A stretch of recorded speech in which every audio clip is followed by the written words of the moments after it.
No necessitem que ens ajudin o que ens imposin dir-nos qui som.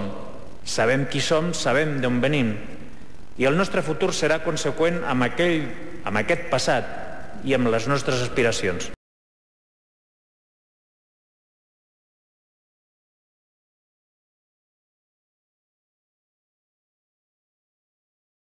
La història no s'improvisa i certs països i alguns estats que tenen reticències cap a la nostra condició nacional com a poble, fa 650 anys encara no existien, mentre nosaltres ja hi érem, i així ens reconeixien els nostres veïns contemporanis.